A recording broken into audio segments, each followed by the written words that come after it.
30 वर्षांपूर्वी एक गोष्ट आली होती, जी फक्त सिनेमाच नाही तर एक भावना बनली. हां, हेच ते स्थळ मराठा मंदिर, जिथे 30 वर्षांपासून रोज लोक येत आहेत. फक्त आणि फक्त आपल्या राज आणि सिमरनला पडद्यावर बघण्यासाठी. हा सिनेमा नाही तर आठवणींचे मंदिर आहे. हो, हेच ते मुंबईतलं सगळ्यात जुना थिएटर, जिथे आज आपण हा पिक्चर बघणार आहोत.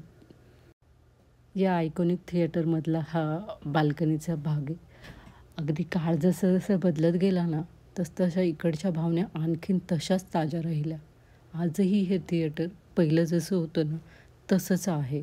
इकडची लाईटिंग, इकडचं इंटेरियर काहीही चेंज केलेलं नाही आहे. खूप सुंदर आहे. आजही असं वाटतं आपण 90sमध्ये आहोत आणि 90sमधल्या थिएटरमध्ये येऊन आपण इकडचा मूव्ही बघतोय. खूप सुंदर ॲम्बियन्स आणि इकडचं लाईटिंग वगैरे खूप छान आहे.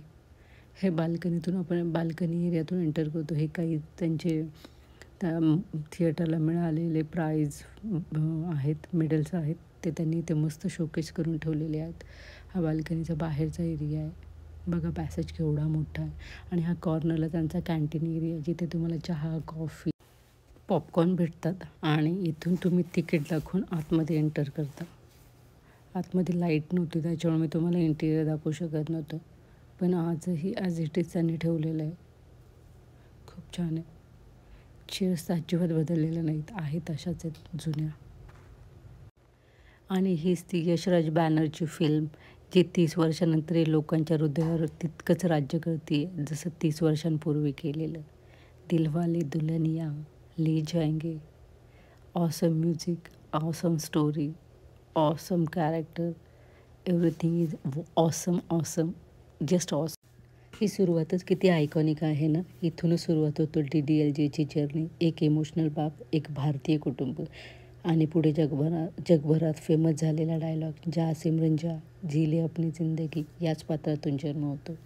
हे गाणं ऐकताना एकदम जुने दिवस आठवतात. 90sच्या लव्ह स्टोरीच्या वाईब्स पुन्हा थिएटरमध्ये अनुभवायला मिळतात.